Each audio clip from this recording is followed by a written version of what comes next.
Terima kasih Tere. Selamat malam ya kepada kita semua. Senang sekali boleh bergabung bersama di pelajaran kita pada malam hari ini. Topik yang diminta ini sangat praktis ya. Ketika saya mencoba mereview kembali materi saya, dikatakan bahwa sometimes we fail to ask the basic question. Kadang kita gagal untuk bertanya pertanyaan yang paling mudah, karena hal yang tersulit adalah hal yang paling mudah. How to start. Ini saya mulai dari pengalaman saya dulu kali ya, sebelum saya akan banyak bertanya, karena malam ini kita akan lebih interaktif dan kita akan coba untuk mengalami sendiri. Jadi saya nggak punya banyak contoh, saya mau kita sendiri yang jadi contohnya. Saya pernah bagikan ini, tapi mungkin tidak secara mendetail. Saya masih ingat dari saya tamat SMA, lalu saya mulai kuliah.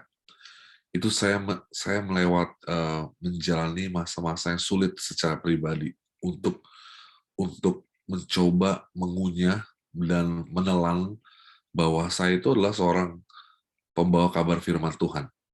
Dan saya percaya ini adalah sebuah siklus yang kita semua harus lewatin. Jadi malam ini saya mau mulai dengan tahap pribadi, ya, tahap level pribadi. Jadi sebelum kita tahu ingin menginjil, sebelum kita ingin menginjil, kita harus mulai dari level pribadi. Itu membutuhkan saya waktu beberapa tahun. Kalau nggak salah itu lebih dari 2 tahun untuk betul-betul memikirkan dan merenungkannya. Ya, karena sebelum kita memikirkan dan merenungkannya, jujur saya udah menyangkalnya.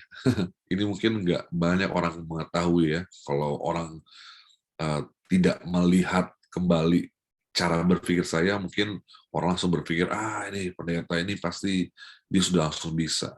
Oh, orang selalu bilang, kalau kamu orang Kristen pasti kamu otomatis tahu dong. Oh, nggak ada yang namanya otomatis. Dan saya selalu sanggah itu.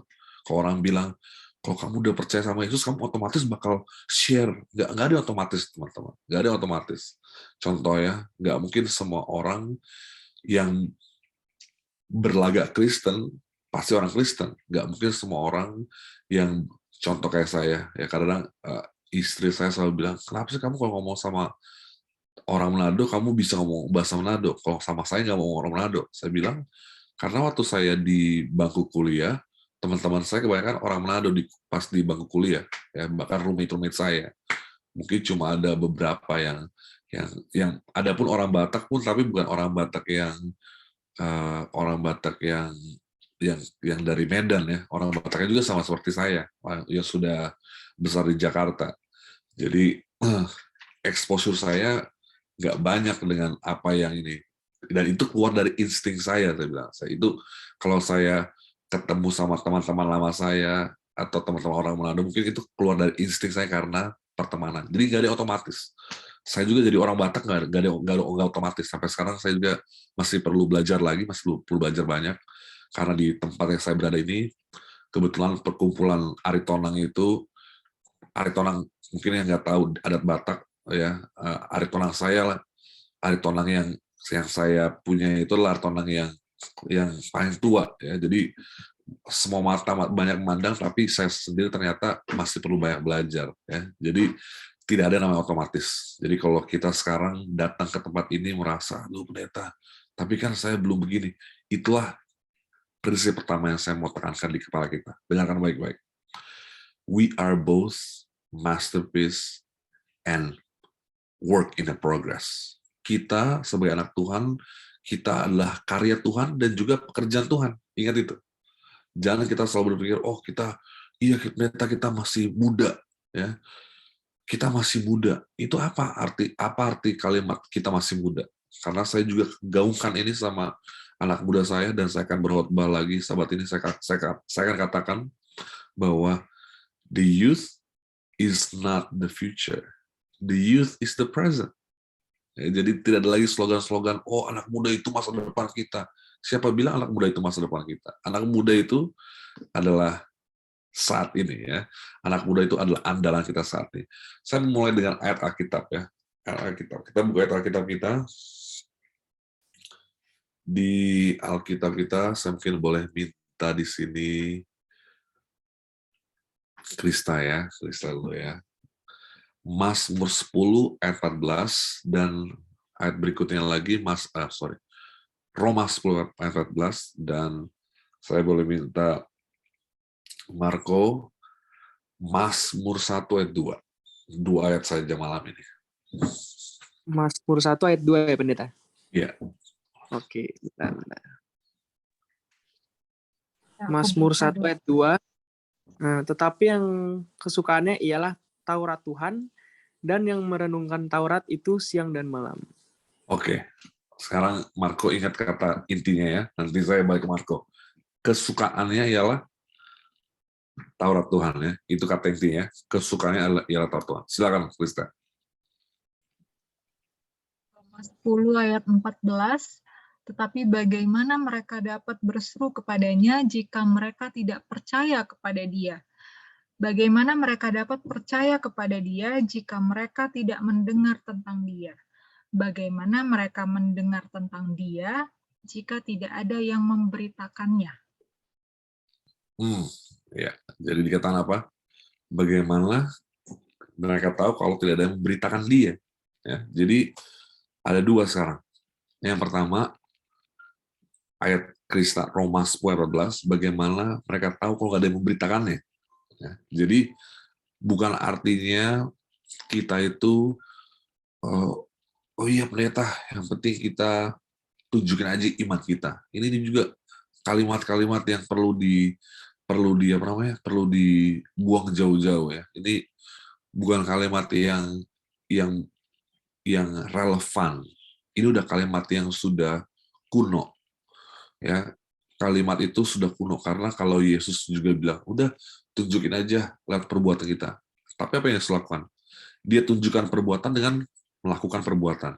Jadi kadang-kadang kalimat tunjukkan perbuatan aja itu kalimat pasif, kalimat defensif.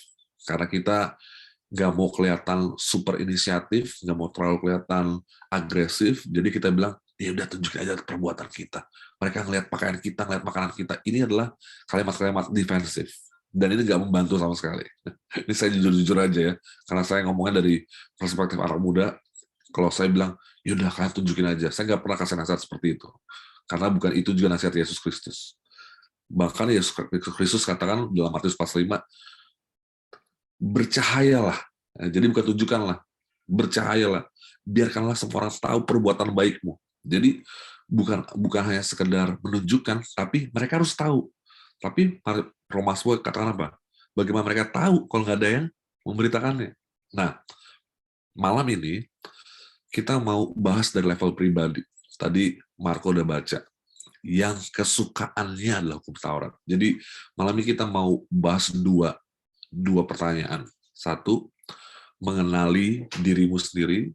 Kedua, mengenali orang-orang atau teman-teman, atau mengenali keadaan, situasi, dan masalah. Ini dua hal aja malam ini ya, mengenal. Karena nanti minggu depan kita akan langkah keduanya, bertanya. Ya. Jadi sebelum bertanya, kita harus mengenali. Karena kita harus tahu bahwa setiap manusia itu, ingat ya, setiap manusia itu adalah bawang. Ingat aja, ini paling mudah. Setiap manusia itu seperti bawang. Apa artinya? Bawang itu banyak lapisannya. Ya. Semakin banyak kita kupas bawang itu, ya, semakin kita menangis ya, perih ya, karena semakin sensitif. Ya, ingat aja bawang. Ya, kalau saya mau bilang teologi menginjil itu teologi bawang. Manusia itu seperti bawang. Ya, dan kita semakin banyak kita kupas, semakin dekat kita sama seseorang, kita pun akan kena dampaknya, sama seperti bawang. Nanti mungkin kalau saya bisa tulis buku, ya, karena saya belum pernah lihat orang bawa khotbah atau seminar tentang penginjilan teologi bawang. Nanti saya mungkin gara-gara saya Bible study sama TTPI, saya punya buku sekarang inspirasi teologi bawang. Ya, karena kita yang mau menginjil ke orang, orang itu seperti bawang. Ya, kalau dari luarnya, waduh, kayaknya begini, aduh, kayak kurang cantik, kurang elok, aduh, ada banyak lapisannya. Ya, dan kita harus sadari diri kita sendiri pun adalah bawang. Ya, karena masalahnya ialah dalam menginjil kita melakukan apa yang kita harus lakukan. Itu masalahnya. Jadi zaman sekarang kita nggak dikasih kesempatan untuk membuat penginjilan dengan gaya zaman sekarang. Karena Krista, Tere, teman-teman di sini anak muda, ya, saya bersyukur sekali kita punya orang tua di sini, bukannya supaya orang tua ini menjadi anak muda, bukan, supaya masing-masing kita mengenali diri kita masing-masing. Ya, jadi ini yang penting. Karena saya ingat ya, waktu saya ke Sabah, saya bertanya kan, kalau ke bagian Malaysia ya, karena saya tahu dari Unai dan Ungklap ada orang-orang tamatan Sabah. Ya, waktu saya ke Sabah, Malaysia, saya bingung. Saya bilang, loh, kok saya serasa ada di Indonesia ya, saya bilang. Kenapa? Karena di sini ternyata orang-orangnya di Sabah itu, karena mereka tamatan Ungklap dan Unai, mereka berkhotbah bernada seperti orang Indonesia. Jadi kadang-kadang mereka ngomongnya dengan logat, bahkan ada beberapa dengan logat Batak ya, mungkin karena kebanyakan orang Batak kayak temennya. Jadi saya bilang, kenapa kalian kok kayak ngomongnya seperti itu? Oh pendeta, karena ya kami kan dulu kan menginjil di pedalaman-pedalaman Indonesia, jadi mungkin sudah ke bawah gayanya ya. Tapi saya juga dalam percakapan yang lebih sempit lagi saya katakan, bagus kamu gaya Indonesia, tapi saya selalu bilang bahwa kamu harus temukan gayamu sendiri di sini. Ya, jadi teman-teman, saudara, saya harus mengambil waktu untuk menemukan jati diri saya. Jadi menginjil itu jati diri. Ya, mungkin selama ini kita mencoba untuk menjadi seperti pendeta Kelengkongan, menjadi seperti pendeta ini, menjadi seperti Bapak Ketua, menjadi seperti kakak ini, menjadi seperti, jadi terus kalau kita datang hadir ya kayak kemarin kami datang GYC, oh mendengarkan kesaksian, mendengarkan khotbah, wah dia hebat. Jadi terkadang kita yang masih muda, kita yang pengen belajar kayak dulu ya, saya suka, oh saya pengen jadi ini. Pertumbuhan kita tuh jadi terkekang dan kita sendiri jadi merasa terhambat. Waduh, saya harus bisa seperti ini. Ini yang titik awal yang salah, dan ini adalah titik awal yang menuju yang membawa pada kejatuhan. Dan ini akan membuat kita merasa frustrasi karena oh iya ya, saya ternyata kok saya nggak bisa ya. Jadi kita harus tahu bahwa saya sendiri perlu waktu untuk menyadari bahwa saya itu adalah seorang khotbah. Bahkan saya perlu mengingatkan diri saya tidak perlu sama seperti opung saya. Ya, meskipun orang bilang sama, itulah mungkin salah satu berkat saya juga yang saya terima saya pribadi, bahwa meskipun saya tidak dibesarkan secara akademis ya oleh opung saya yang adalah seorang guru atau seorang pengajar di teologi ya. Jadi saya tidak punya beban untuk berada di bayang-bayang seseorang. Kadang-kadang kalau bapak kita dokter, anaknya dokter, pasti selalu disama-samakan. Kalau bapak kita ketua jemaat, anaknya ketua jemaat, kita pasti dapat tekanan. Oh, kalau ibu saya aktif di gereja, oh saya juga harus aktif di gereja. Kadang-kadang kita selalu hidup dalam bayangan. Dan ini masalah besar. Kalau sekali kita hidup dalam bayangan, kita akan gagal mengupas bawang itu. Ya, dan kalau bawang itu nggak dikupas sampai ke dalam-dalamnya, maka saya akan hidup dalam cangkang saya seumur hidup saya. Saya akan aktif di gereja, tapi saya masih dalam cangkang saya. Level kedewasaan iman saya akan sama seperti sebelumnya. Sama seperti Paulus. Paulus juga menegur orang-orang Ibrani. Masih ingat ya, di salah satu pelajaran kita di beberapa minggu lalu, Paulus katakan, "Hei, kamu tuh harus beranjak dewasa. Gak mungkin dong kamu kayak begini terus." Artinya apa? Bukan artinya kamu harus jadi seperti pendeta Wilson, bukan. Artinya kamu harus melangkah sendirian. Ya, jadi malam ini kita mau coba ini ya, mau coba diskusi lebih dalam lagi. Saya mau coba kita lebih interaktif lagi.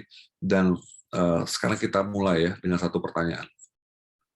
Saya mulai sebelum kita ke pertanyaan, saya mau kasih sedikit at least 3 kalimat ya, 3 kalimat yang menjadi tantangan dan halangan. Pertama, orang selalu bilang gini, anak muda ya, saya kan masih banyak dosa pendeta, masa khotbahin orang? Oke, kita selalu bertanya, masa saya khotbahin orang? Jadi konotasi penginjilan itu adalah mengkhotbahi. Kedua, kan saya masih kecil pendeta, ya, jadi bagaimana caranya, ya kan? Ketiga, saya kan pendiam pendeta, masa menginjili orang? Jadi kita selalu berpikir bahwa titik lemah kita ialah langkah terakhir kita. Kita berpikir bahwa titik lemah kita itu adalah batasan kita. Saya mau ingatkan kita sebuah cerita. Musa. Saya mau tanya, sebelum Musa dipanggil Tuhan, siapa dia?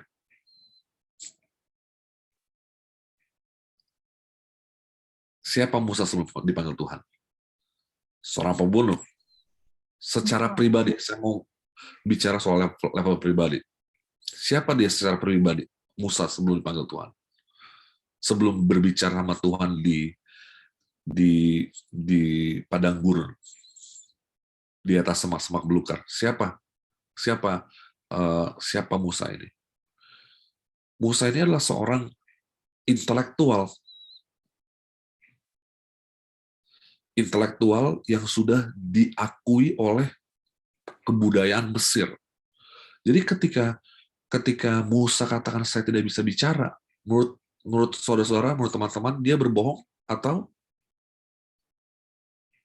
dibilang dia tidak bisa bicara? Apakah artinya dia tidak bisa bicara? Jadi sebenarnya begini teman-teman, kenapa saya mau mulai dengan langkah mengenali diri sendiri? Supaya kita bisa mengadaptasikan dan meluruskan be yourself kita sesuai dengan kehendak Tuhan.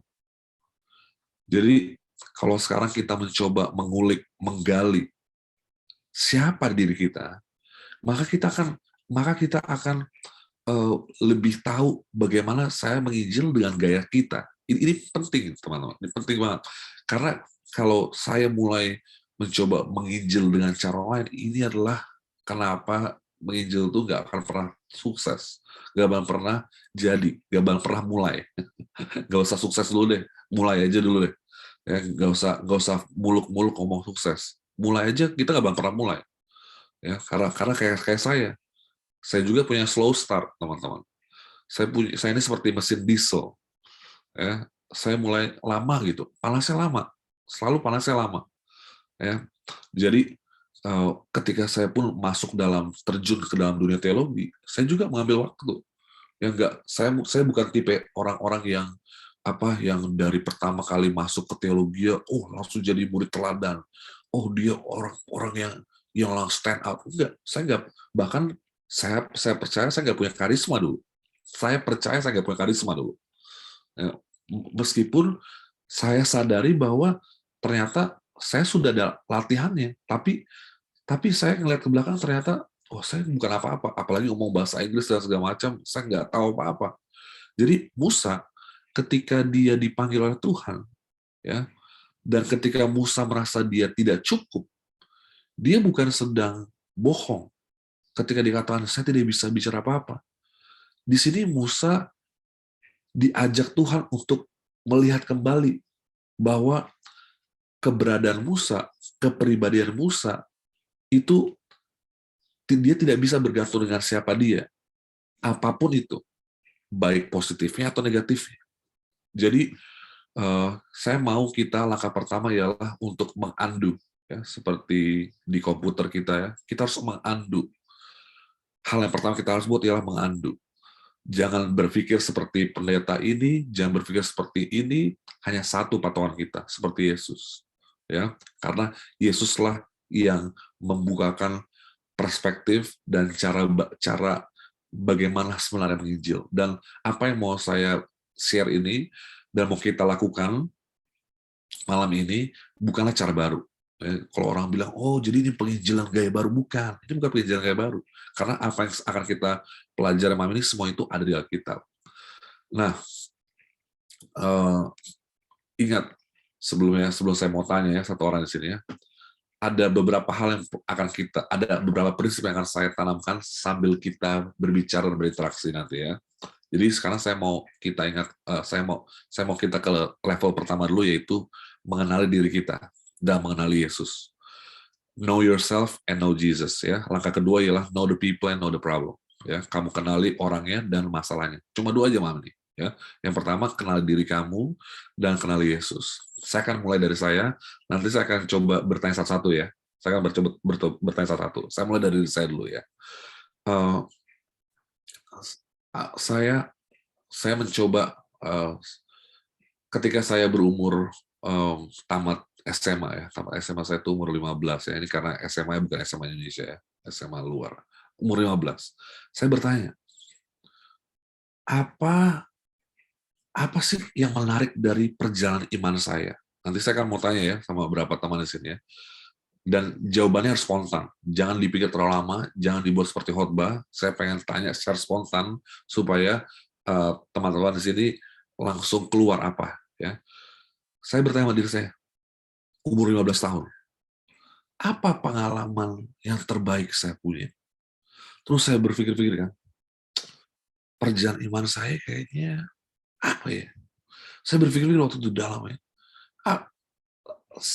Ini masalahnya. Kalau kita nggak berbicara dari kepribadian kita, Injil itu nggak ada identitas. Injil itu hanya sebagai kamuflase. Penginjilan itu hanya seperti rutinitas. Kalau penginjilan itu ada kepribadian, ada identitas, maka Injil itu akan menjadi sebuah inkarnasi. Injil itu menjadi sebuah inkarnasi. Apa artinya?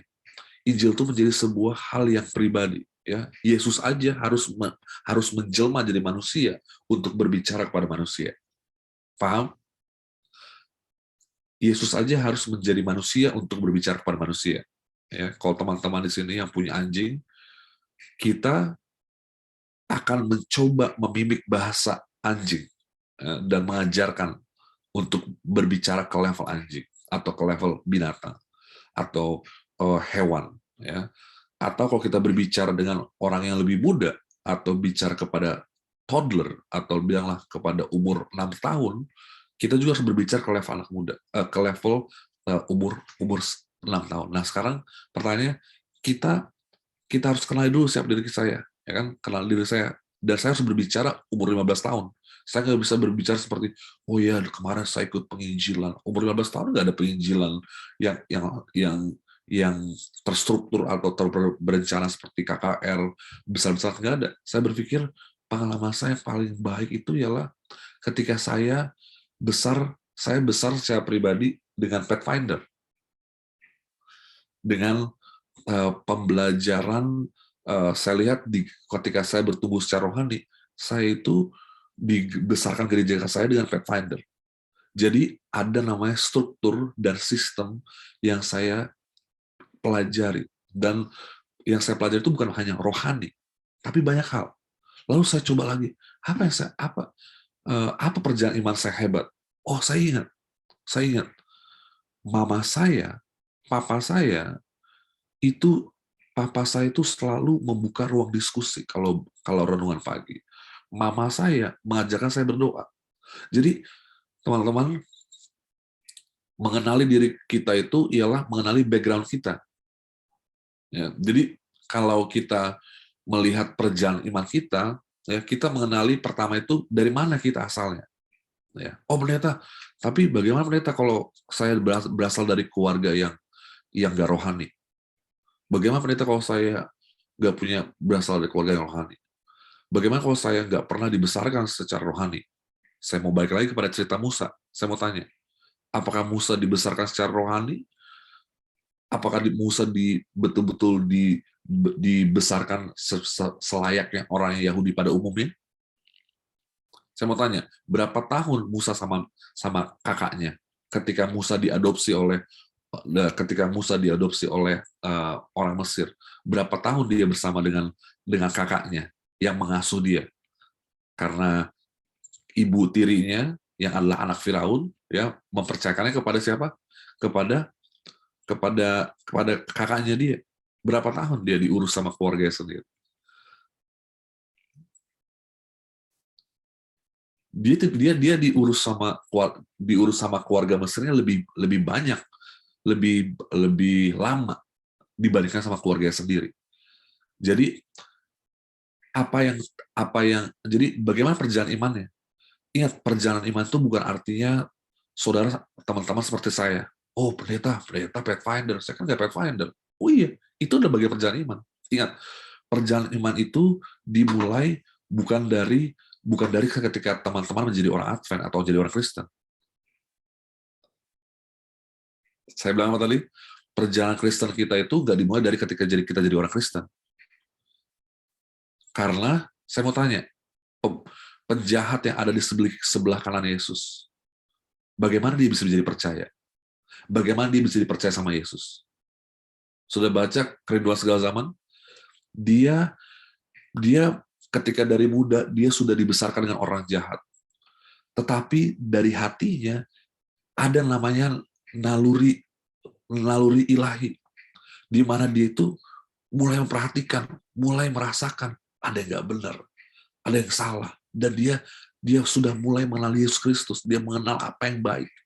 Jadi kalau kita ditanya perjalanan iman kita, ya maka kita harus melihat kembali bagaimana track record kita dari titik poin kita awal sebelum kita ada masa pencerahan, ya saya pinjam kalimat ya, masa pencerahan. Artinya sebelum kita melihat terang itu, mengenali Yesus, sampai kita di titik di mana kita mengenali Yesus. Pertumbuhan itu, pergerakan itu harus kita harus terima sebagai perjalanan iman saya. Sekarang saya mau tanya ya sama seseorang. Saya tanya dulu anak muda ya, habis itu saya tanya anak yang punya hati muda di sini. Ya, saya mau tanya sama siapa yang muda di sini ya. Oke, saya tanya Miu dulu, Miu. Oke, Miu udah siap menjawab, Miu? Saya tanya dulu ya, Miu ya. Oke, ini masih mengenal diri ya. Miu jawab dalam waktu 5 detik ya. Siap nggak, Miu? Iya, pendeta. Oke, siap ya. Oke, mantap. 5 detik ya. Jangan pikir lama-lama. Apa aja yang keluar dari pikiran ya. Karena 5 detik pertama itu adalah jawaban terjujur. Ya. Setelah itu udah dibuat-buat ya. Tapi bukan artinya bohong ya. Saya nggak bilang buat-buat itu bohong. Oke, siapnya ya. Masih pertanyaan tentang diri sendiri. Ini masih di tahap mengenal diri sendiri. Sekarang saya mau tanya. Apa pengalaman terpahit dalam gereja? Terpahit dalam gereja. Apa ya? 3, Terpahit dalam gereja. 2, 1. Kalau nggak pernah gimana? Oh, nggak pernah. Belum, kurang berpengalaman mungkin, belum. Oke, sorry Miu, itu pertanyaan memang nggak harus dijawab. Saya cuma sengaja kasih pertanyaan itu, ya karena kemarin saya sempat sedikit dengerin kesaksian Miu ya waktu PA, tapi satu itu saya udah tertidur karena sudah cukup subuh ya. Jadi saya izinkan istri saya karena besoknya saya harus awal. Itu hanya sedikit pertanyaan ya. Saya cuma saya juga nggak mengharapkan jawaban karena memang nggak mudah kita mengeluarkan. Tapi saya mau sebelum saya balik lagi ke Miu ya, sorry Miu, itu cuma trial. Kalau kita ujian apa namanya Eptanas kan ada mock exam, itu mock exam ya, percobaan. Jadi saya juga bertanya, apa pengalaman buruk saya? Ya, dan yang Miu bilang itu juga seperti itu. Saya juga nggak bisa mengenali apa pengalaman buruk saya. Dan itu masalahnya. Bahwa saya bukan mencari kesalahan, bukan. Bukan mencari kesalahan. Karena Miu ini siapa? Ini pertanyaan berikutnya. Ini ini pertanyaan yang lebih tepatnya. Tadi pertanyaan itu pertanyaan yang nggak tepat tadi, ya. karena di tiap masing-masing kita itu ada yang pahit. Ingat, kalau mengenali diri, kita juga harus mengenali negatifnya. Kita harus berani menelan negatifnya apa. Ya, oke. Siap nih ya, 5 detik ya. Iya. Oke, siap. Oke. Hampir-hampir sama, hampir-hampir senada tapi berbeda. Ini pertanyaan saya. Dalam 5 detik. Pertanyaannya seperti ini. Pertanyaan apa yang pernah timbul di pikiran Miu yang mempertanyakan salah satu doktrin Alkitab, doktrin Gereja Advent? Yang pernah timbul nggak pernah doktrin, tapi lebih kayak Tuhan beneran ada atau enggak. Tapi itu bukan dari doktrin nggak sih? Iya, Atau gimana? itu bagian dari pertanyaan atau kepercayaan. Oke, thank you. Apakah Tuhan itu pernah? Beneran ada atau enggak? Beneran ada. Oke, terima kasih. Sebelum saya lanjutin kalimat Miu, saya mau bertanya kepada kita semua. Pernah nggak teman-teman di sini yang di umur remajanya pernah bertanya, saya ini gara-gara kebaikan, entah saya nggak tahu ini kebaikan nonton atau gimana, tapi saya rasa masing-masing kita pernah bertanya seperti ini. Saya anak orang tua saya nggak ya? Karena saya pernah mikir gitu ya, abang saya kok agak putih ya? Terus adik saya juga kayak agak putih. Tapi saya kok nggak putih ya gitu. Saya punya ada pertanyaan gitu loh. Dan ini saya sempat berpikir, kok kayaknya abang saya dibilang ganteng, adik saya ganteng, saya dibilang manis. Kan beda ganteng sama manis itu kan. Ini pembohongan ini. Saya dibilang nggak manis. Ya mungkin karena mereka nggak mau bilang saya ganteng aja, karena mereka terlalu jujur. Ya akhirnya berbohong dikit, manis. Manis apa yang manis? Ya kan? Jadi saya juga bertanya sama diri saya. Jadi gini, Miu, ini prinsip pertama, ingat semua ya. Prinsip pertama, orang-orang lebih suka menjalani iman itu dengan pertanyaan zaman sekarang dibandingkan jawaban. Orang-orang itu akan lebih terbuka kalau kita entertain.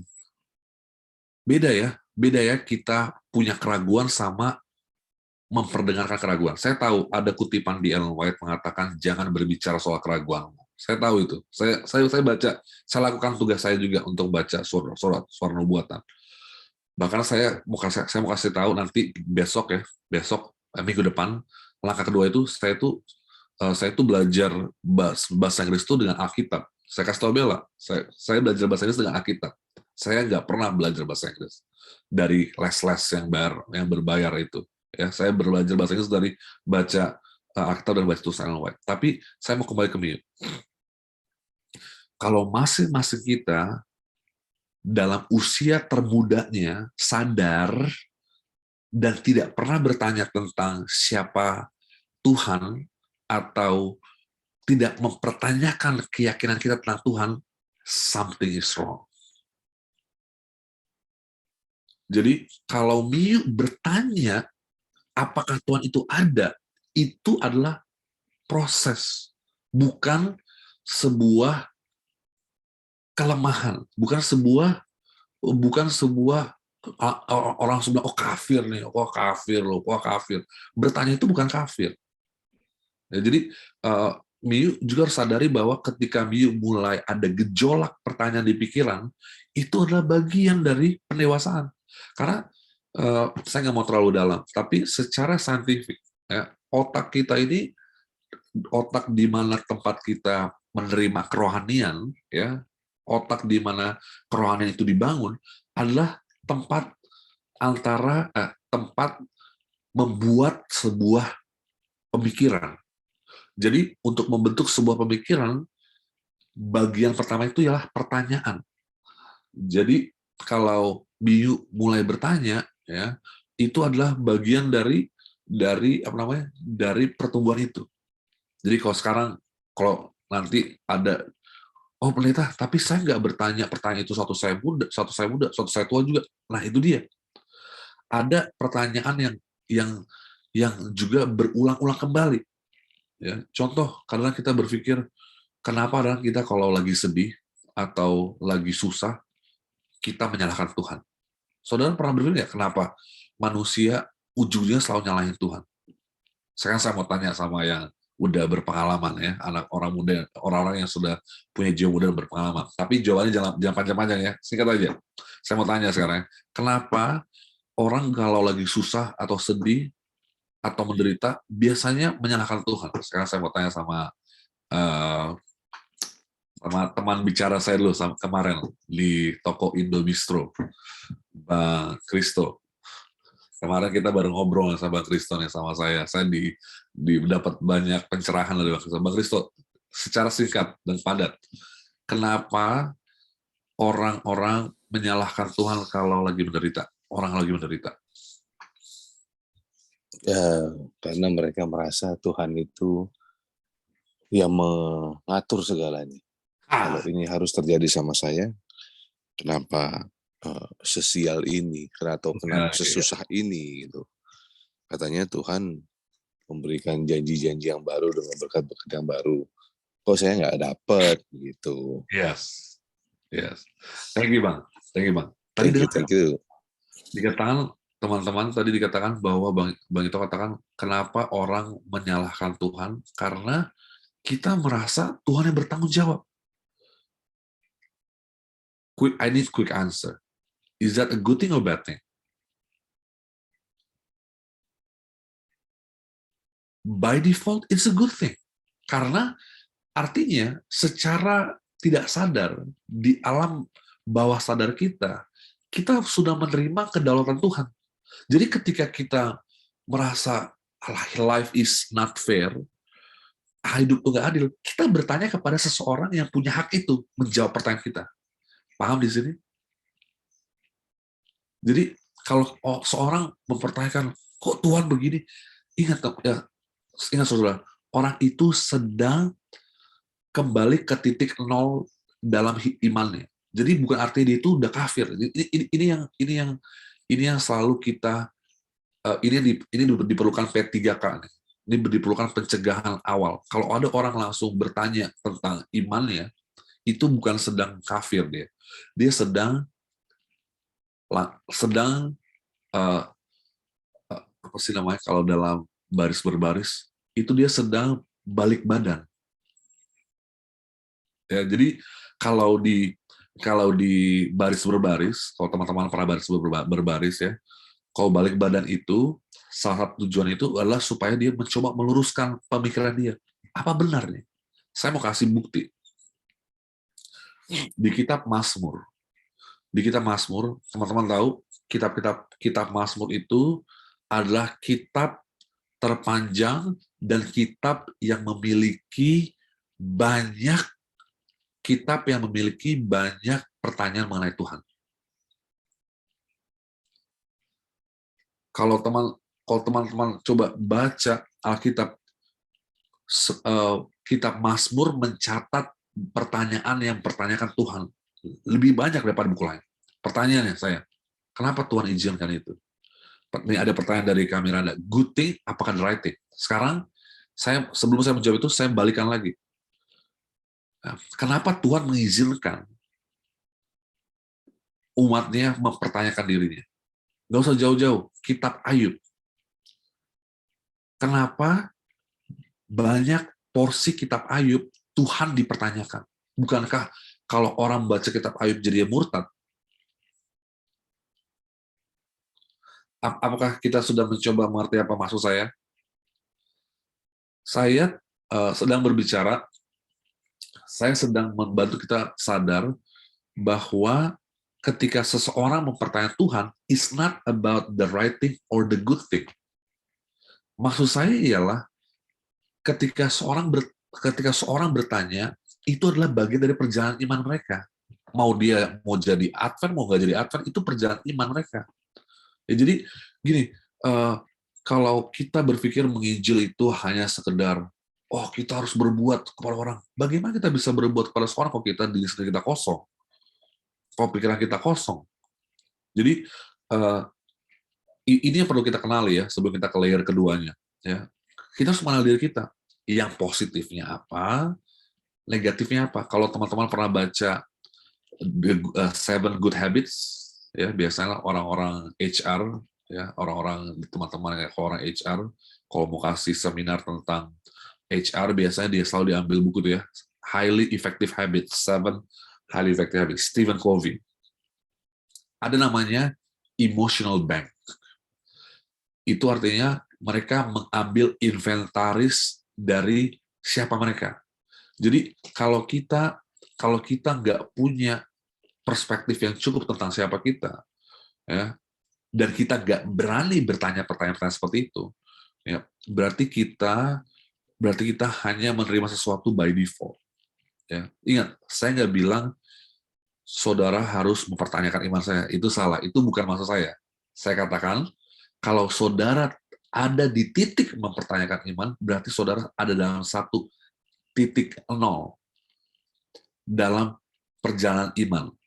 Ya, jadi itu bisa menuntun kepada minus, itu bisa menuntun kepada hal yang buruk, itu bisa menuntun kepada hal yang baik. Saya kasih contoh berikutnya. Kita buka Alkitab kita. Mazmur 22. Saya meminta sekarang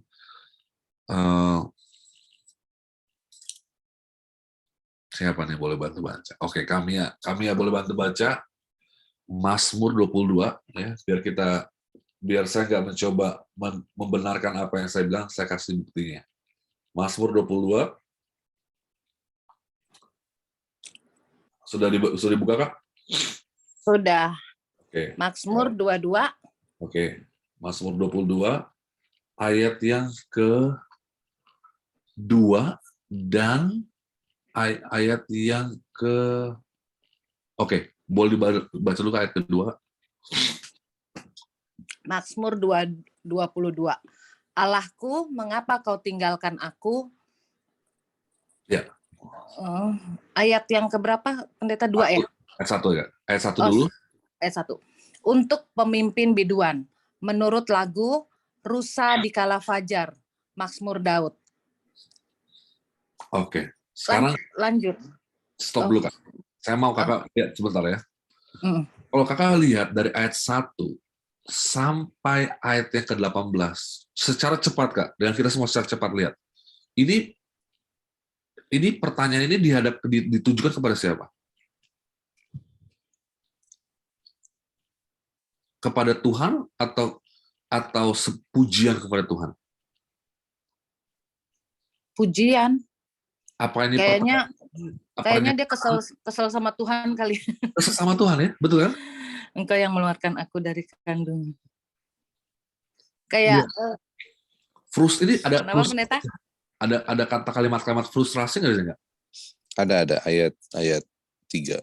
Padahal iya, kalau orang ngomong padahal itu kayak ngegerendeng gitu kali ya, Pendeta. Gimana, Kak? Kayak ngegerendeng gitu kali ya. Ngegerendeng. Nah, sekarang coba Kak baca ayat 19. Tetapi Engkau Tuhan janganlah jauh. Ya kekuatanku, segeralah menolong aku. Nah, lihat ya. Apa namanya? Jadi, thank you, Kak. Thank you, Kak. Jadi, di pasal ini adalah kalimat Yesus, betul tidak? Bahkan Yesus saat di kayu salib pun, dia bertanya kepada Tuhan. Kenapa kita harus menyangkal pertanyaan kita kepada Tuhan? Apakah Yesus kafir? Apakah Yesus do the right thing?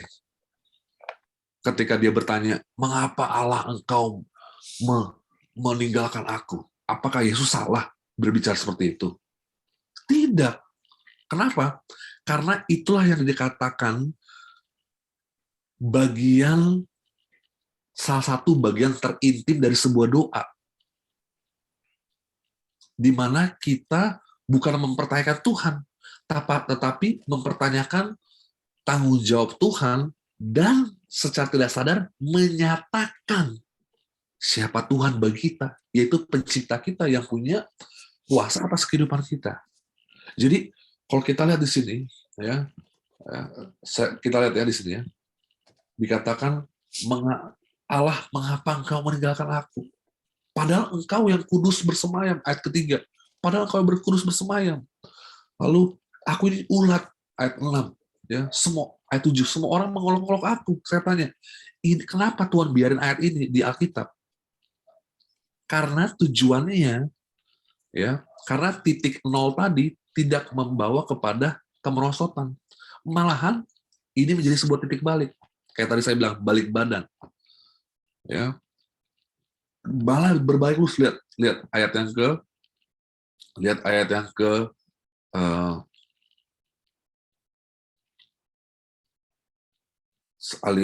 yang ke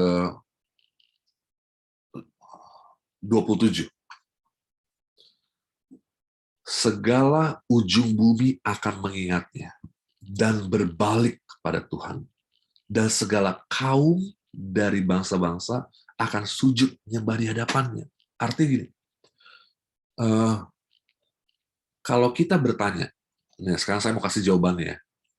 Kalau kita bertanya kepada Tuhan, kalau kita mempertanyakan Tuhan, ingat, kebanyakan kali Tuhan gak bakal jawab pertanyaan itu. Karena pertanyaan itulah pertanyaan retorika. Masih ingat buku Ayub? Saya kasih contoh, mungkin biar kita nggak lupa ya. Coba buka buku Ayub. Buka buku Ayub. Lalu pergi ke pasal 37. Saya mau tanya sama kita semua. Pasal 37, 36, 35, 34, apa pasal-pasal ini? Coba lihat judulnya aja deh. Lihat ya. Ayat 34. Allah tidak berlaku curang. Ini teman-temannya Ayub ya. Allah memperhatikan penderitaan manusia. Ya, tujuan selesai adalah pertobatan. Ini adalah pertanyaan-pertanyaan dari teman-teman Ayub yang menjatuhkan Ayub. Ya, dan mereka memakai kebenaran untuk menyadarkan Ayub. Niatnya baik, tetapi kita tahu ujungnya siapa yang ditegur? Ayub atau teman-temannya Ayub? Teman-temannya Ayub. Karena teman-temannya Ayub menggunakan kebenaran untuk menjadi sebuah rotan untuk menyadarkan Ayub. Yang lucunya, dengarkan baik-baik, yang lucunya, Ayub ayat 38. Coba lihat ayat 38. Apa judul dari pasal itu? Jawaban apa? Tuhan kepada Ayub. Saya mau tanya, bagaimana cara Tuhan menjawab Ayub? Di pasal 38. Dengan pernyataan atau dengan pertanyaan? Pertanyaan. Dengan pertanyaan. Karena pertanyaan adalah sebuah rekonfirmasi. Pernyataan. Rekonfirmasi. Jadi Penegasan. Lihat. Jadi siapa namanya? Ayub. Dia bertanya-tanya sama Tuhan. Ya. Dan Tuhan sama sekali tidak menegur dia. Is it the right thing? Is it the good thing? I don't know. Yang saya tahu, Tuhan tidak menegur dia. Artinya, itu adalah siklus kehidupan. Itu adalah siklus perjalanan iman. Dan setiap orang pasti melewatinya. Masalahnya, ada orang yang bertanya pertanyaan itu telat.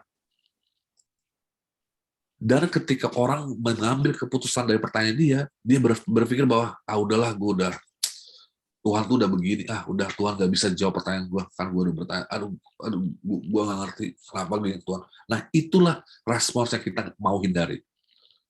Kenapa? Karena kita mencoba menelan masalah itu, mencoba menelan pil pahit itu, atau mencoba melewati skip pertanyaan itu, dan kita nggak bisa mendapatkan jawabannya. Karena semua orang yang bertanya sama Tuhan nggak dapat jawabannya. Loh pendeta, jadi sebentar, maksudnya apa nih? Artinya sia-sia? Bukan. Karena seninya itu dari bertanya. Saya mau tanya, ketika Yesus mengatakan Eli, Eli lama sabachthani, Tuhan, Tuhan, mengapa Engkau meninggalkan aku? Apakah dia berniat untuk membuat orang menjadi murtad yang di situ mendengarkan dia? Nah, lihat tuh kan, Tuhannya ninggalin dia. Lihat tuh, mana Tuhannya? Diketawain. Apakah artinya kita menjatuhkan Tuhan dengan mempertanyakan Tuhan? Tidak. Tuhan nggak perlu dibela. Tuhan nggak perlu dipertahankan. Tuhan adalah batu karang. Dia nggak perlu diapa-apain. Kitanya dalam bertanya, kita membentuk kerohanian kita. Saya ulang. Ketika kita bertanya, ketika kita mempertanyakan Tuhan sekalipun, ya, saya nggak bilang, dari tadi saya nggak pernah pakai kata meragukan, ya. Ketika kita seperti ragu-ragu dan bertanya, ya, mempertanyakan Tuhan, disitulah adalah saat yang tepat untuk membentuk iman kita, untuk menguatkan iman kita. Ya, jadi kalau tadi Miu tadi udah jawab, ya, pertanyaan yang membuat dia bertanya-tanya tentang apakah Tuhan itu ada, itu namanya titik kosong, ya, titik nol, atau kalau dalam jam tangan kita itu titik GMT 0, itu Greenwich itu, ya, itu saat titik awal, titik mulai, ya, dan tidak ada yang salah tentang itu. Saya nggak bilang itu harus dibuat, saya cuma bilang itulah bagian dari ketika kita memulai jati diri kita. Nah, sekarang pertanyaan kedua, kalimat keduanya, nggak usah panjang-panjang, saya langsung tanya nih. Saya mau tanya siapa di sini, ya? Oke, saya mulai dari Krista dulu kali, ya. Krista, ya, siap Krista, ya, jawab, ya. Ini nggak ada mok-mokan, ini nggak ada trial, nggak ada percobaan, ini langsung jawab. Siap, ya? Oke. Saya mau tanya sama Tristan, ya. Ini masih tentang pertanyaan, ya, masih tentang pertanyaan. Tadi kan kita udah mengenal diri kita, ya. Jadi itu sebenarnya masih panjang, cuma saya coba padatkan aja. Lalu sekarang bertanya kepada orang, ya, bertanya kepada orang. Krista, kalau orang tiba-tiba datang kepada Krista, lalu dia katakan, jawabannya 5 detik, ya. Lalu dia katakan kepada Krista, ini lu kemarin seharian di gereja, kok agama lu aneh banget sih? 5, 4. Gimana, jadi pertanyaannya gimana benar? Pertanyaan, kok agama lu aneh banget? Kok Advent aneh banget? 5. Lu yang aneh kali gitu, ya. Sarkastik. Nah, itu dia. Itu jawabannya kami, ya, itu. Aku nggak berani. Oke, saya kasih waktu sama kalian untuk mikir, ya.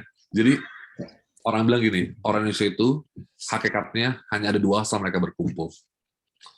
Kalau lagi ada yang berantem, ya, pasti orang berkumpul, kan. Jadi kita bisa buat kumpulan, kita bisa buat kelompok kecil kalau ada yang berantem. Kalau ada topik-topik yang hangat atau panas, atau kita memang betul-betul mencari Tuhan, ya, atau beribadahnya. Itu kalau kita mau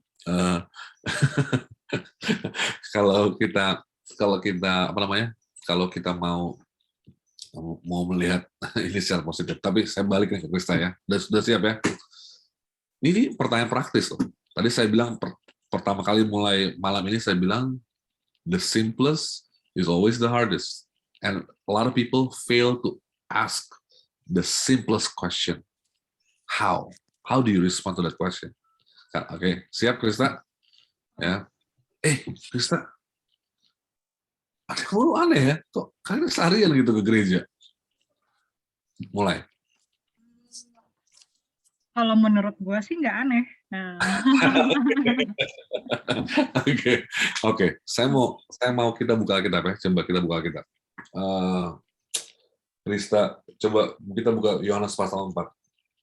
Yohanes pasal 4, ya. Yohanes 4. Oke. Ini tentang apa, Krista? Percakapan dengan perempuan Samaria. Oke. Kita semua tahu, ya, bedanya orang Samaria sama orang Yahudi, ya, beda. Nah, coba Krista lihat, ya, ayat yang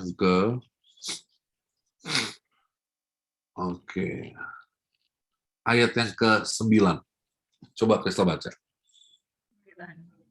Maka kata perempuan Samaria itu kepadanya, masakan engkau seorang Yahudi minta minum kepadaku seorang Samaria?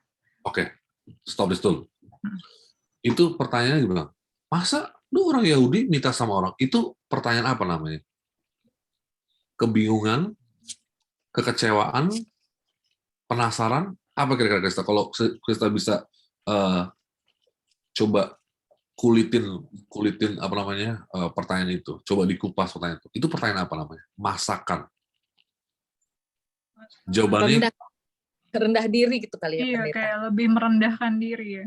Lebih rendah diri ya. Jadi ini rendah diri ya. Ini kebalikan tadi dari pertanyaan saya. Kalau tanya-tanya kan aku kan nanyanya kok aneh ya. Jadi orang kalau bertanya itu ya entah dia ofensif atau dia rendah diri. Cuma dua itu aja sebenarnya. Kalau orang bertanya sama kita, entah dia dia kayak rasa aneh atau ngerasa dia yang aneh. Cuma dua itu aja sebenarnya. Dia merasa, oh orang asal begini. Itu namanya perbandingan.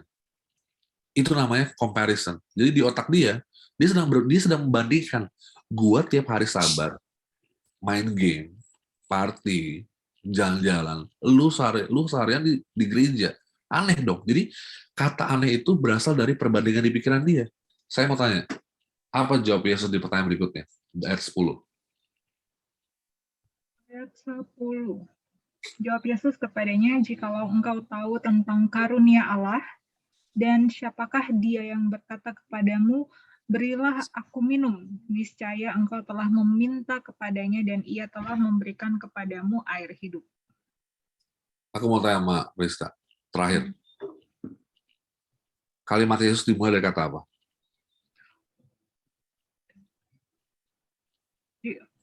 Maksudnya? Oh, Kalimat Yesus dimulai dari kata apa? Jikalau engkau tahu. Dari satu kata apa? Tahu. Niscaya. Oh. Jikalau. Oh. Saya mau tanya, siapa di sini ahli bahasa Indonesia? Apa artinya jikalau?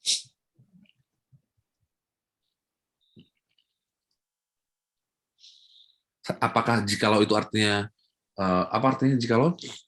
Jikalau itu kan artinya apa? Andai saja bukannya. Jikalau itu andai. Oke.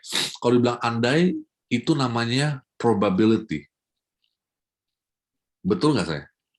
Probability itu artinya ada kemungkinan. Jadi kalau orang bilang jikalau, ya itu artinya ada kemungkinan. Jadi saya mau tanya, Yesus di sini tahu nggak dia itu apa sebenarnya kebenaran? Tahu, ya kan? Tapi kenapa Yesus kelihatannya kayak pura-pura nggak tahu di sini? Kenapa dia bilang jikalau? Karena ini prinsip kedua buat malam ini, sebelum kita tutup. Nanti minggu depan kita buat prinsip kedua lagi. Tadi saya bilang prinsip pertama ialah pertanyaan itu adalah langkah rohani. Ya, orang-orang lebih senang kita bertanya, ya dibanding kita memberikan jawaban. Ya, orang-orang tuh lebih senang kita itu entertain questions, ya, dibandingkan kita berargu atau berargumen siapa yang terbaik. Kedua, this is very vital, very important principle. Being open is better than being certain. Menjadi terbuka lebih baik daripada jadi so tahu. Ya, kalau orang-orang bilang, lu so ganteng boleh, tapi jangan so tahu. Itu ada benernya. Karena orang kalau udah sekali so tahu, pernah nggak kita hang out sama teman-teman yang satu orang ini punya jawaban kepada semua pertanyaan kita? Mau nggak kalian jalan sama orang lain? Pakai telepon. Iya. Pakai nomor HP. Pernah nggak kita contoh Tere ya jalan-jalan sama teman baru ya nanti tiba-tiba ada satu dari antara mereka yang selalu menjawab semua pertanyaan. Gue tahu tuh. Gue pernah tuh. Dia tuh kayak semua tahu. Pernah ada nggak teman kayak gitu? Sotoy, itu namanya sotoy, pendeta. Sotoy, dan itu biasanya nggak ada temannya. Yang orang sotoy itu karena dia ditolak-tolak dari perkumpulan lain, makanya dia masuk perkumpulan kalian, perkumpulan kamu. Artinya gini, orang Advent seringkali sotoy. Yesus aja yang tahu nggak sotoy. Yesus tuh tahu kebenaran itu. Dia tuh bisa aja langsung bilang, orang Samaria, kalian murtad, kalian sudah meninggalkan kebenaran, kalian sudah menyerahkan diri kalian sudah ditangkap oleh bangsa Assyria, ya, dengarlah kabar tidak. Yesus membuka dirinya. Jikalau engkau tahu, artinya apa? Dia tidak menghargai dia karena dia tidak tahu. Dan Yesus nggak menghakimi kalau orang sama itu nggak tahu, padahal dia tahu. Yesus pun meskipun dia tahu, ya, Yesus nggak bilang, lu kan udah tahu, lu masih mau buat yang salah. Contoh, ya, saudara vegetarian ketemu sama teman, ya, lu nggak tahu ya itu kolesterol tinggi banget. Wah, itu bukan sikap Yesus. Kalau kita bilang, kalau kita mau mengabarkan Injil langsung pakai palu, ya semua orang itu jadi seperti paku, ya kita sifatnya jadi seperti palu. Palu orang Kristen yang selalu memalu orang. Jadi Yesus katakan jikalau engkau tahu tentang karunia Allah. Jadi dia itu sedang, kalau dalam bahasa aslinya, Yesus itu sedang membuka ruang supaya wanita Samaria ini datang dekat sama Tuhan Yesus. Benar nggak? Being more open will make you close to the person that you're talking to. Ya. Jadi contoh, Krista, kembali ke Krista ya. Kalau ditanya tadi aneh, saya kalau dulu waktu ditanya saya aneh, waktu saya diem loh. 5 detik pertama saya diem. Ada di benak saya bilang, iya aneh juga sebenarnya, karena saya kayak camping gitu hari Sabat. Saya orang jujur aja ya. Kadang apa yang orang bilang itu saya coba pikirkan juga, iya kadang ada benarnya juga. Tapi keanehan itu bukan karena aneh, keanehan itu karena dia tidak mengerti. Jadi sekarang saya mau tanya terakhir sama kita semua, apakah ketika wanita Samaria itu tidak mengerti, Yesus katakan kepada wanita itu, kamu tidak mengerti? Enggak kan? Jadi bagaimana kita memberitakan orang kalau dia tidak mengerti dengan tidak mengatakan dia tidak mengerti? Lu kemana aja lu selama ini, masa lu nggak tahu acuan sih? Nah, ini pertanyaan yang tidak membantu. Kalau aneh, ya menurut lu, itu namanya nantang. Ya, ini namanya jugul, ya, jogal. Nah, ini namanya kalau dalam bahasa Batak ini namanya suka nantang, nggak baik gitu, nggak baik dalam percakapan. Karena apa yang tadi saya bilang, ya, kalau kita mau mengenal orang, kita jangan langsung menaruh diri kita, jangan langsung pasang badan, istilahnya. Wih, gila, Advent dipermalukan, Advent bilang aneh. Tahu apa lu? Wah, inilah namanya kita memutus hubungan. Itu namanya kita memutus hubungan. Kalau ditanya, Advent kok aneh? Langsung coba ketahuan dikit aja. Gimana? Maksud aneh gimana? Nah, kalau kita buat pertanyaan seperti itu akan membuat kita dengerin dia. Ya, nanti ini step ketiga ya, dengerinnya. Saya mau kita bertanya dulu. Jadi kalau kita bertanya seperti itu, kita akan tahu masalahnya apa. Kalau kita nggak tahu masalahnya apa, ya, maka kita nggak bakal bisa menginjil kepada orang itu. Saya ingat ya, ini pengalaman saya sebelum saya tutup.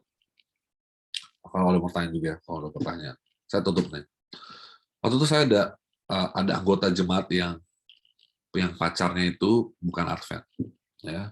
Lalu saya lihat percakapannya, ya, dia itu orang yang baik ya, tapi dia suka kayak, kok kalian pakai baju gereja ya?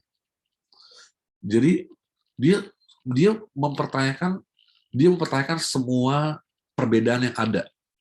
Ya, contoh, kok kan nggak pakai kalung? Pokoknya secara fisik, perbedaan fisik dia itu tanya semuanya. Tapi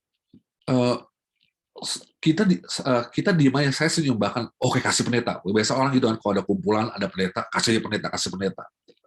Saya semakin disuruh kasih pendeta, saya semakin diem. Bukannya saya nggak tahu, ya. Jadi kita, meskipun kita tahu, kita nggak perlu kasih tahu kalau kita tahu, ya. Karena itu akan memutuskan hubungan. Karena Yesus sendiri, ya, dia rela menghabiskan beberapa waktu ke depannya Kalau dia putus hubungan di situ, dia nggak berhasil nginjilnya. Lalu saya, oh gitu Bang ya?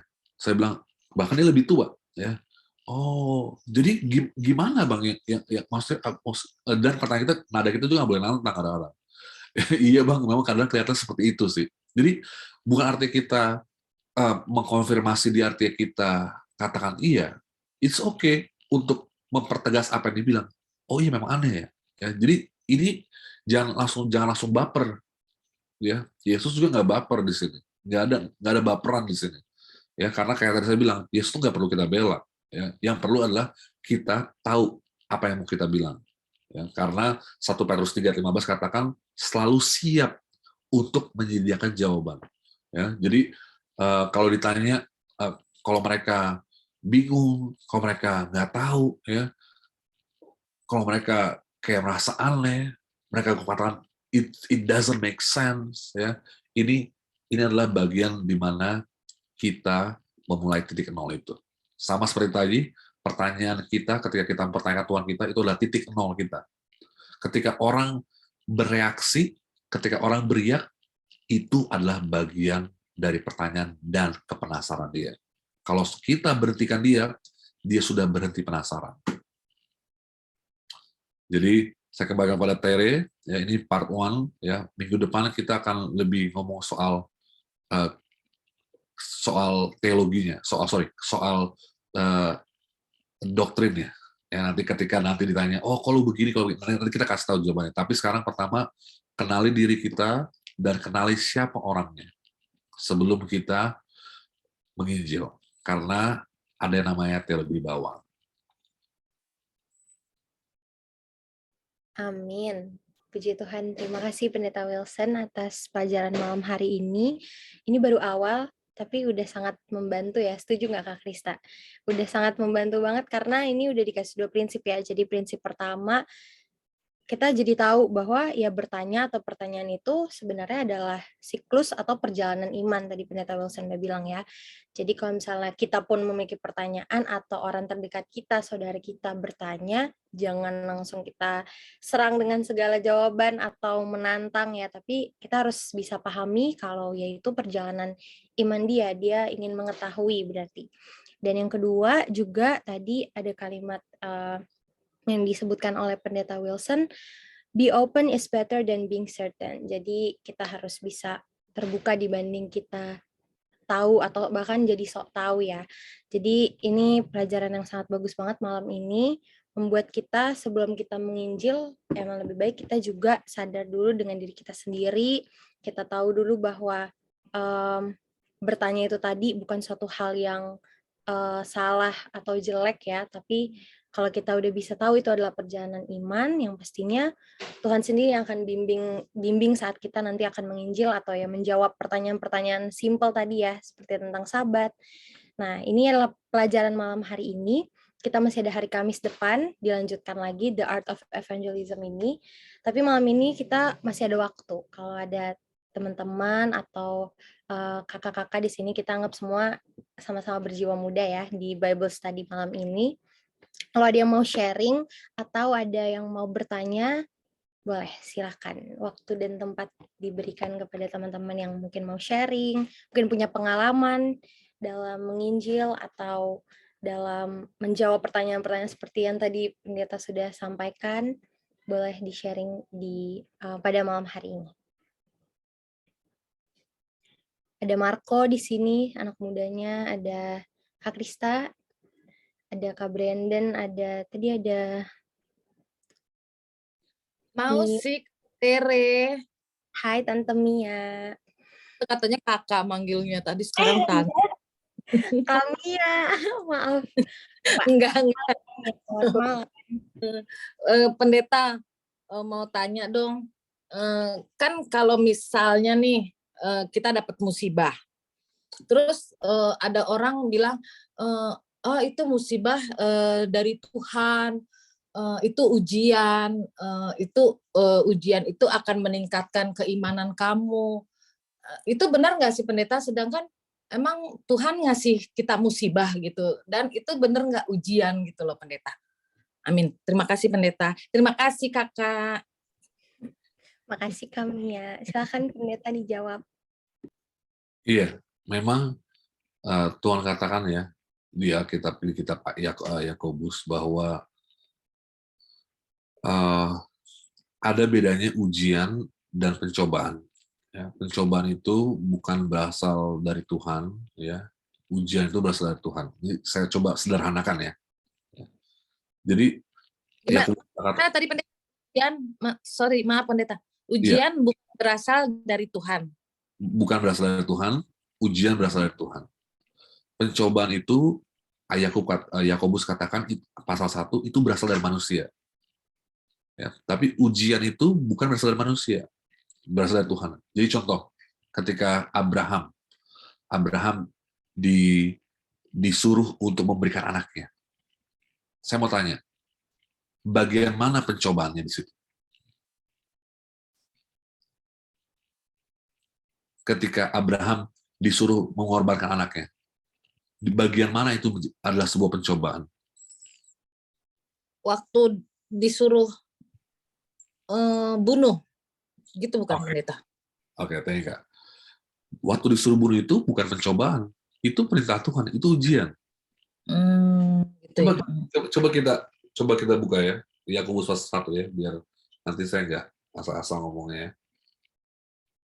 Oke, ya. Karena kadang kita cuma bingung definisinya aja. Jadi karena kita bingung, jadi kita nggak paham. Coba lihat kayak Yakobus 1 itu dikatakan apa? Pengujian dan pencobaan. Betul nggak Alkitab teman-teman bilangnya ayat 12 itu dikatakan pengujian dan pencobaan. Alkitab saya tulisnya pengujian dan pencobaan. Betul ya? Itu beda pengujian dan pencobaan. Dikatakan apa? Berbahagia orang yang bertahan dalam pencobaan, sebab apabila ia sudah tahan uji. Jadi pencobaan dan ujian ini berbeda. Pencobaan itu ya, bisa jadi sebuah ujian, tapi ujian bukan pencobaan, bukan dicoba-coba. Nah lihat ayat 13. Apabila seorang dicobai, janganlah ia berkata pencobaan ini datang dari Tuhan, sebab Allah tidak dicobai oleh yang jahat, dan ia sendiri tidak mencobai siapapun. Tetapi tiap-tiap orang dicobai oleh apa? Keinginan. Jadi setiap ada keinginan jahat, setiap ada keinginan negatif, itulah pencobaan. Ujian itu adalah keadaan sulit, masalah yang kita lewati. Itu adalah ujian.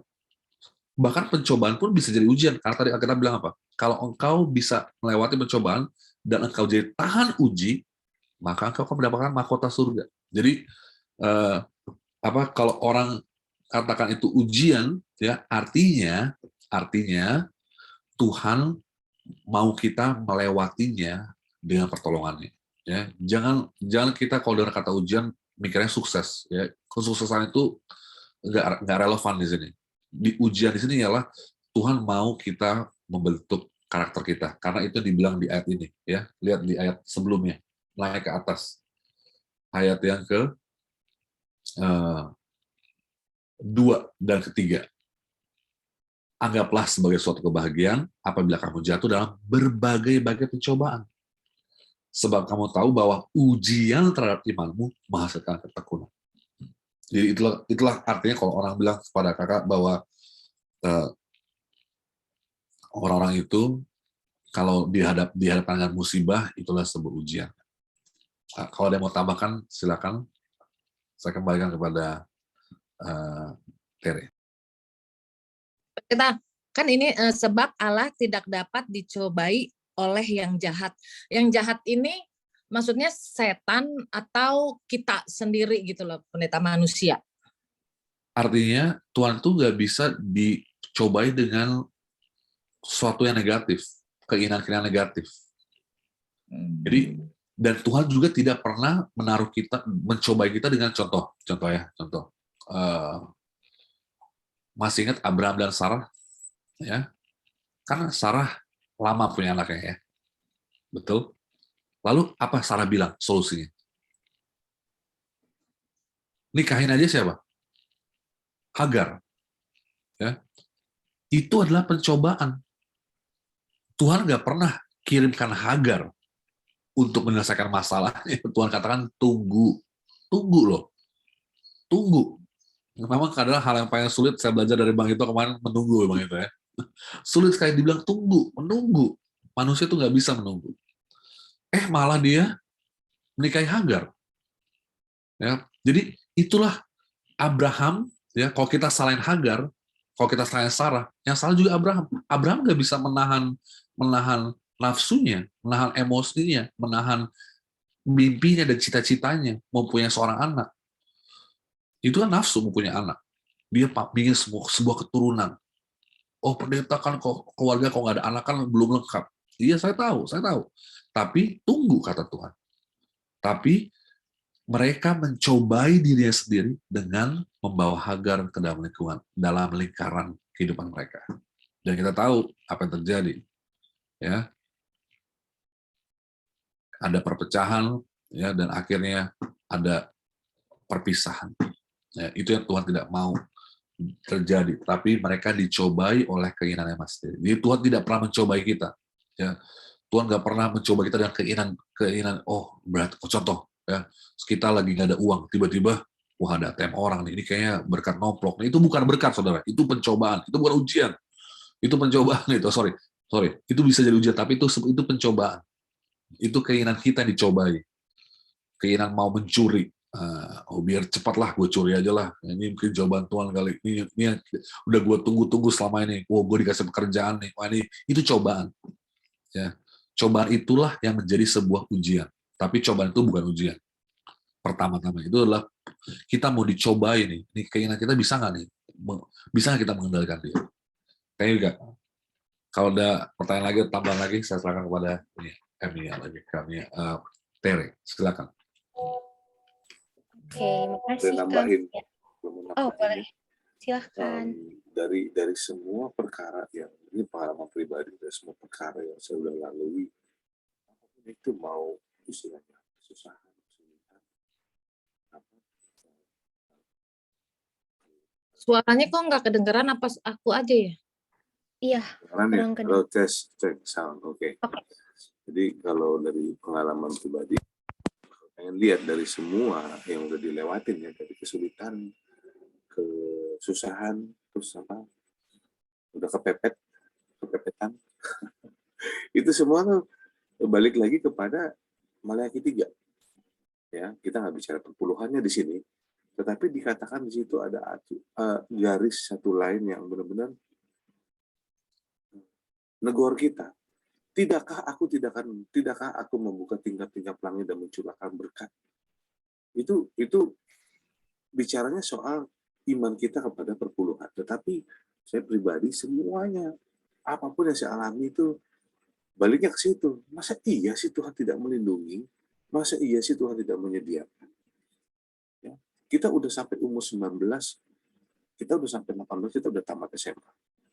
Kita udah umur 22, 23, kita udah tamat kuliah. Kita lihat 22 tahun ke belakang, 23 tahun ke belakang, sejak lahir Tuhan jaga kita kok. Kita nggak pernah telanjang, kita tidak pernah kelaparan, kita tidak pernah kedinginan. Ada tempat tidur, ada baju, ada makanan, titik. Ada sepatu. Jadi kalau misalnya hari ini, aduh nggak bisa bayar sewa, aduh uang sekolah terlambat, aduh ada utang belum bisa bayar. Terus aku langsung mikir, emangnya besok mati gitu? Enggak kan? Kalau memangnya besok nggak bisa bayar atau besok nggak sanggup atau misalnya gagal ujian terus besok nggak lulus lagi, emangnya nggak bisa ujian lagi? Emangnya besok langsung ketangkap polisi gitu kan? Enggak. Jadi pemeliharaan Tuhan dan penyertaan Tuhan itu kadang-kadang kita nggak rasakan oleh karena kita melihat, hari ini kok gue nggak ada jawaban ya. Barulah situ pendeta bilang, gimana sih Tuhan? Katanya Tuhan Allah Maha Tahu, Allah Maha Kuasa. Kok saya kesusahan hari ini? Nah, makanya begitu pendeta tadi bilang, jikalau, if only you knew, kalau kamu bisa mengetahui pimpinan aku selama ini, masa hari ini kamu pertanyakan aku? Nah kan istilahnya begitu ya. Masa izin sih pertanyakan. Apalagi masa depan. Burung aja yang di udara, itu apa? Rumput yang dipandang aja aku pelihara kok. Nah, kalau kita pakai ini, kita kombinasikan pemeliharaan Tuhan dengan tidak Maleakhi 3:10, Tidakkah Tuhan akan menyingkap tingkat langit dan mencurahkan berkatnya itu bukan cuma saldo di ATM, bukan cuma hadiah ulang tahun dari papa mama, atau bonus dari kantor, atau nilai yang bagus dari sekolah. Bukan, berkat bukan cuma itu. Tetapi the real happiness, the true joy, hari ini, aduh Tuhan, aku bersyukur. Hitung berapa kali kita bisa overwhelmed, ya, terharu, sampai kita nangis. Sampai kita berdoa, kita nangis. Kita nyanyi kidung pujian, kita nangis. Kita dengar cerita orang, kita bersaksi, kita nangis. Itu tuh baru namanya puji-pujian, baru namanya praises. Waduh, terima kasih Tuhan. Begitu. Di situ baru saya merasa kecil. Oh iya ya, benar ya, ternyata Tuhan, Kau menjawab pertanyaanku. Engkau menyediakan kebutuhanku. Di situ baru kita, pada saat kita menangis, itulah, oh, ternyata kita ini nggak ada kekuatan apapun. Jadi, ya itulah, sekali lagi dikombinasikan aja. Antara Maleakhi 3:10 itu sama burung di udara dan rumput di padang itu, bunga bakung, pasti kita dipelihara. Ya.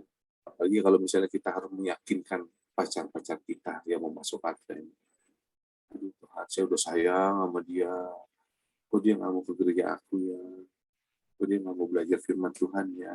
Kok dia nggak mau puasa sahabat ini? Serahkan sama Tuhan. Tuhan jelas serahkan padaku.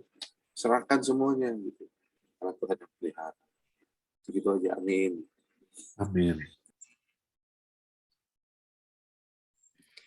Amin. Thank you Kak Kristo atas tambahan dan sharingnya. Apakah masih ada lagi yang ingin mungkin memberikan tanggapan tentang pelajaran kita pada malam hari ini?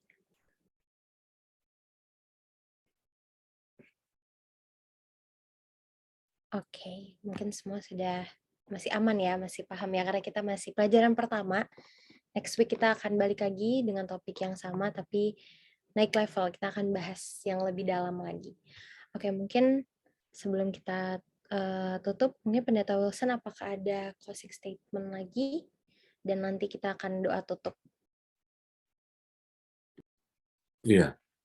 Jadi terima kasih buat tambahannya dan kesaksiannya, ya, puji Tuhan ya, kita selalu disirami dan dipenuhi dengan berkat rohani malam hari ini ya. Dan sekali lagi saya mau ingatkan kepada kita semua, ya, kesaksian itu atau penginjilan itu ialah diri kita, bukan diri orang lain. Harus mulai dari situ, nggak bisa mulai dari yang lain. Ya, jadi dan itu adalah sebuah dorongan buat kita. Itu adalah sebuah dorongan dan juga tantangan. Ya, coba lihat sendiri kerja karya tangan Tuhan buat diri kamu. Jangan tunggu, jangan bergerak, jangan buru-buru sampai Tuhan memberkati kita. Sama seperti Yakub, ya, bergumul. Orang Kristen itu bukanlah orang yang mengetahui semuanya, bukan. Orang Kristen itu ialah orang yang bergumul untuk mengendalikan dirinya. Ya. Your goal is not to control everything. Your goal is to control yourself. Mengendalikan diri kita. Ya. Itulah kekristenan itu. Kekristenan itu bukan memberitahukan kepada orang bagaimana, bukan atau apa kasih tahu tim itu. Kalau gitu mereka tinggal buka Google. Penginjilan itu mulai dari pengendalian diri. Nanti kalau kita sudah mengenal diri kita, di depan kita akan melihat bagaimana next move-nya. Ya, tadi kalau sudah bertanya, lalu, oh iya, iya aneh ya, oh iya gimana? Lalu bagaimana kalimat begitu? Apa kita akan selangat semua aja atau pura-pura blow on? Ya, kadang-kadang ya langkah pertama itu kita harus naif sedikit, ya, harus innocent. Ya, naif sedikit ini artinya bukan gimmick. Apakah Yesus tadi gimmick? Diberikan jika dia Yesus nggak gimmick. Itu udah teknik namanya. Itu namanya seni. Makanya judul kita adalah bukan ini adalah The Art of Evangelism. Itu namanya seni. Ya, kalau kita mau buka percakapan, bangun dengan pertanyaan. Ya, jangan putus hubungan dengan kasih tahu jawaban. Kiranya Tuhan berkati kita semua dengan hikmat dari surga. Ya, ini bukan teknik manusia, ini adalah teknik Tuhan Yesus. Dan saya percaya ke TPI dan masing-masing kita yang datang malam hari ini, kita akan merasakan kesukaan. Ayat yang Marco bilang tadi, Mazmur 1:2, bahwa Taurat itu adalah sebuah kesukaan. Ya. Suatu hal yang kita betul-betul lakukan dari hati kita yang terdalam. Mari kita berdoa. Ya Tuhan, kami tidak akan bisa melakukan penginjilan dari hati yang terdalam kalau kami tidak berani mengupas bawang itu, ya Tuhan. Terkadang kami mempresentasikan, membawakan yang kami pikir adalah sebuah kabar baik atau kabar Injil menjadi sebuah pesan ketakutan. Karena kami tidak mengenal diri kami. Bukan karena kami tidak mengenal Engkau, tapi karena kami tidak bisa melihat diri kami. Dan saat ini Tuhan, sadarilah kami bahwa penginjilan itu dimulai dari apa yang kami miliki, apa yang kami punya. Siapa kami? Siapa kami itu adalah bagian dari perenungan kami untuk melihat kebesaran Tuhan yang bekerja dalam kehidupan kami. Sesungguhnya Tuhan, Engkau sudah ada, Engkau saat ini ada, dan Engkau akan selalu ada bagi kami semua. Terima kasih Tuhan, kami telah terima berkat-Mu dengan sukacita. Kiranya kami boleh istirahat dengan baik, dan kami akan terus merenungkan, dan dengan kekuatan-Mu, pertolongan-Mu akan melakukan kehendak-Mu sepanjang minggu ini. Di dalam nama Yesus kami berdoa. Amin.